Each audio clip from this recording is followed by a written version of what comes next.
cross-section of invisible and dangerous just isn't quite as wide as other things. Ghost moths are probably the most glaring danger. No kidding. Thing is, you can't do much about lacking See Invisible short of Sticky Flame. You put back the See Invisible spell in Stoat Soup to give another option if you got the XP to invest. Oh, interesting. But a lot of the other dangerous invisible things have to cast as you at least know they're around. And you should include Unseen Horror as a big danger. Early one can be deadly.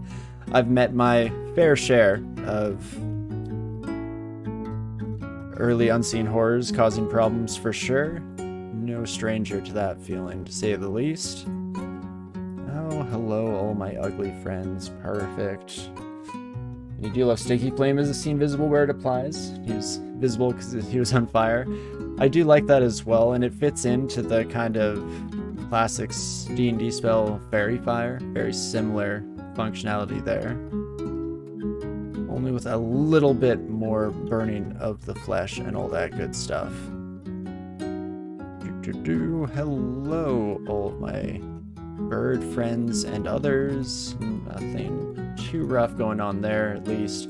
Boomerang of Dispersal, I should actually pick up. I feel like we used to have a small stack of them, and they were lifesavers in the early dungeon. But hopefully, we don't need them anymore here. We've come out the other side and feeling pretty solid, pretty good.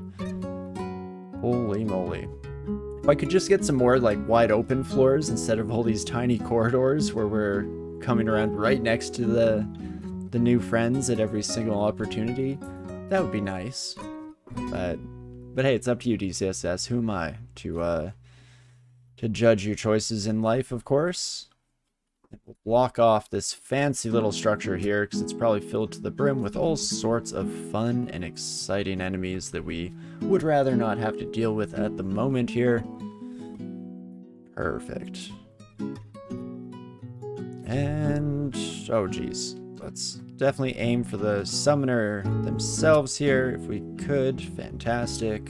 Much better. And otherwise, we'll pretty much just kill everything in one shot. Love to see it. Again, that is the trade-off with our lovely heavy branded crossbow. Guess I am gonna, in the end, take a bit of a trip down this way. Whoopsie daisies. Definitely a little bit on the sketchy side, but it ended up being better than I anticipated. Usually this is like crowds of enemies that are all above our pay grade. As long as it's just low counts of very strong enemies, I actually don't see an issue whatsoever. Pretty much exactly who we are strongest against here. And we'll take a look at all of our treasures as well. Nothing too fancy. Oh my gosh. That might have been on camera, but there's been a fly. Big fly that got in our house the other day. My partner was taking the dog out and saw the fly walk in as they left the door. I guess not so much walk as fly, but you get the point regardless. And it's been driving us bonkers. I'm always so impressed by flies' abilities to stay alive. I mean, I know that they have some kind of additional sense, right? Or it might be their sense of touch technically, but they're just able to feel the air currents of a incoming hand before the hand itself is seen. And so that's why they have these seemingly impossibly fast reflexes. It's one of those things that I read once, and I'm just gonna assume is true because I think it's very cool, and it correlates with my views on the world, so woohoo to biased fact-finding. No problematic things have ever come from that method of thought before, have they? Definitely not. But okay, this scroll is either acquirement or a scroll of poison, so I'll probably just read it now. Fair enough. Poison, not really interested in, so we'll just pop through here. Ooh, and a hasted iron troll is not what you want to see. A dead one, on the other hand, not too bad. Pretty solid. So, very thankful that we have enough damage output to handle those sons of guns in advance. Oh, right, now we have this son of a gun with repel missiles. So let's actually take you just outside the room here and we'll cut out the middle person. Let's not even try to fight you the old-fashioned way. Similarly, we'll take our new electrical friend upstairs because we're taking so much damage extremely quickly there. And we can kind of rinse and repeat with these kiddos, bring them upstairs, and hopefully have enough damage. Oh gosh. Oh no. Again, see invisible would be kind of nice to have in this scenario. Used up like all my blink scrolls too. Yikes, yikes, yikes. So what do we wish to do here? I mean, I can blink again.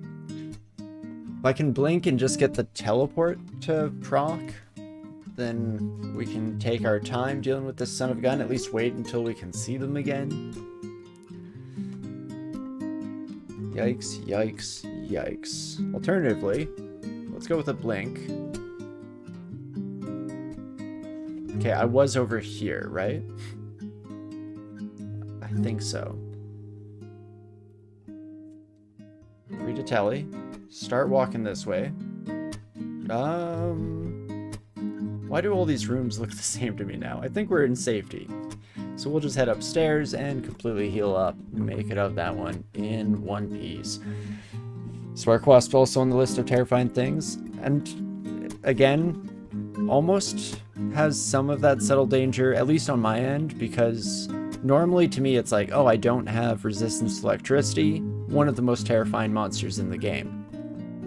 You know, give them their due respect. In this case, all I could think was, I have electricity resistance, what could possibly go wrong? Let's just fight these sons of guns. Turns out, a little bit sketchier than I otherwise might have thought. Yeah, we will take you upstairs, my friend, once again. I'm gonna burn through those Ice Blast charges a little bit faster than we'd otherwise like. But I guess such is the price to pay for survival here, so not gonna complain too much. And instead, let's just focus on, again, doing some of that whole staying alive thing, if at all possible. Jump back, at least with these sons of guns, if we miss them, we're likely to hit their friends behind, so can confidently try to deal with them in that regard. And let's just pop in here. Invisible friend, oh, died. I think they were carrying this trident here, so that is perfect. And we can get just right back on the road here. Might as well hop back early and frequently just to play it a little bit on the safe side. I'd like to take care of our invisible wizard, which we do manage to do right away, fortunately, so that is fantastic. That little bit of finesse definitely helped out a great deal. The damage they do versus our elect feels like the damage you'd expect without it. Similar to Nicola these days, hey? When you run into Nicola down here, regardless of your resistance to electricity, you're going to be in a pretty nasty spot, and prepare for the worst. Manual of Ice Magic, I don't think we'll be taking anytime soon here. In fact, nothing from these shops is too tempting at the end of the day. So let's just get right back on the road. I'm not sure if we needed finesse for that encounter, but would rather be safe than sorry.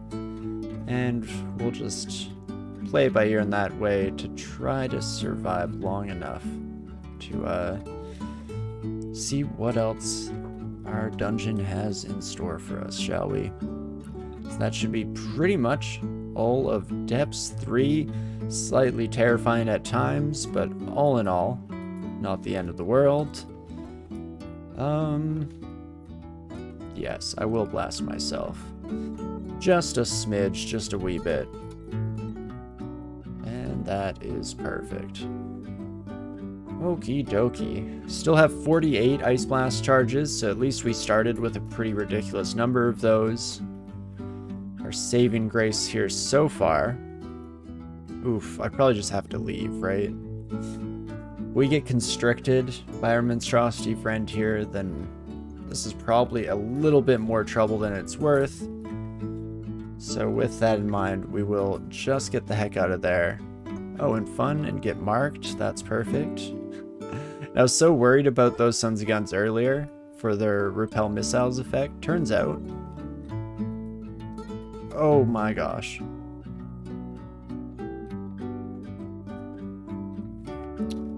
Well, 22% chance to petrify. Oh no. I could read a teleport, I guess, and hope that we land somewhere okay. Alternatively, I guess maybe cancellation is the right move here.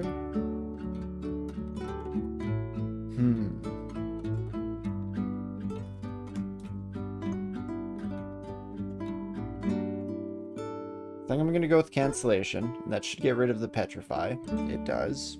Perfect. Then what, folks? Oh, yikes. Then I can hop this way. I don't know if teleport is actually the right answer here. But we're gonna go for it. Okay. And we make it to our other semi-safe stairwell. Okay, I can get one shot off before that ball comes this way. Holy moly. Okay. That was terrifying. I don't know if we deserved to survive that encounter, but glad that cancellation potion came to mind, because my other options were just like read teleport and hope that my petrified body landed somewhere relatively safe, which is not the best course of action, not the best plan one's ever come up with.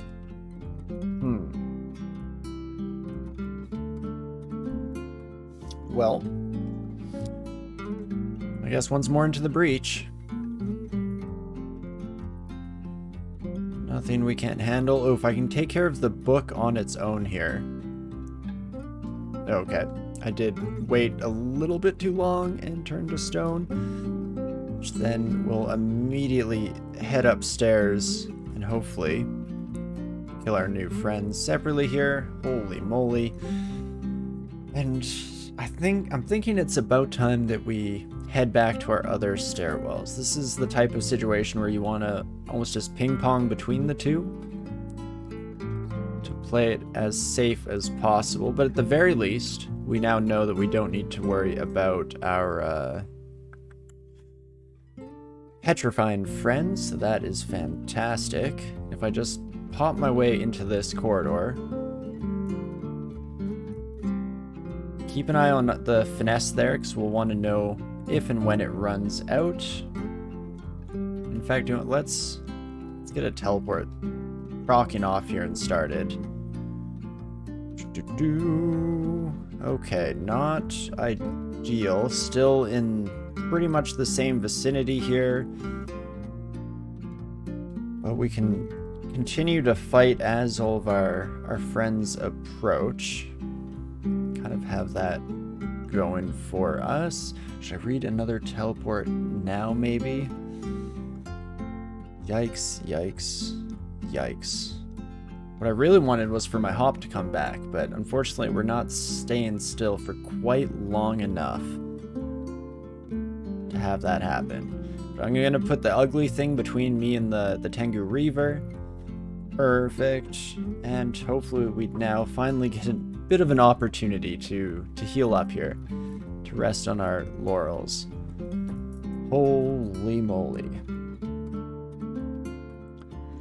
Yeah, weaseling out of these situations indeed. Sometimes just by the skin of our teeth, but hey, as long as we do survive, can't complain too much at the end of the day. And that should pretty much be most of the floor. We still have some of the friends that we left behind. Yeah, we'll engage finesse again. It's tough because I need to have enough piety to survive later on as well. For now, that's not a huge deal. But if we're no longer able to cast finesse, then we might find ourselves in a bit of a tricky spot in the late game. So it's something to keep at the back of our mind, of course. There is our Zot entrance. Fantastic. Ooh, for all of our invisible friends here. Yikes.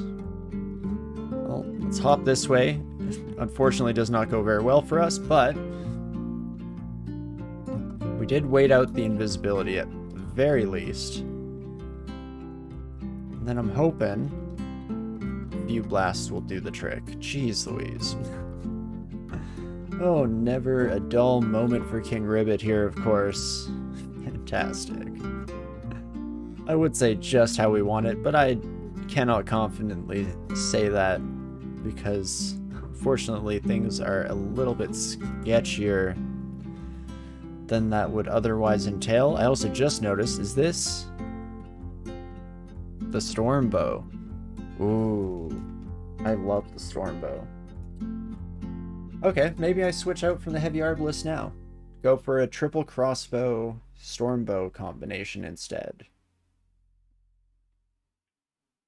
Doesn't seem half bad. Maybe to potentially make our decision for us, let's brand this +7 triple crossbow and see what we get. A heavy triple crossbow. Wow. I mean, 136 damage rating is pretty wild. But that is terrifying. Oh, I guess it's the same attack delays, so is it really more terrifying than what we're already dealing with here? Arguably, no. So, with that in mind, maybe, just maybe, it's time. Well, here comes contamination, hopefully. Don't get any bad mutation here. Feel vulnerable to heat. That's not ideal, but we at least have full 3 pips of fire resistance. That's all coming from just our cloak alone. So, maybe we're okay just keeping that for now. We do have a lot of mutation potions, so it's tempting to just purge now, but I think that sounds just fine. By my accounts, we'll max out the heavy triple crossbow, and that brings us up to a whopping 128. Oh, because we were also getting the +5 dexterity, so that was being taken into account in the first place. This crossbow actually might have been as good, if not better, than the triple crossbow then. Huh. How about that?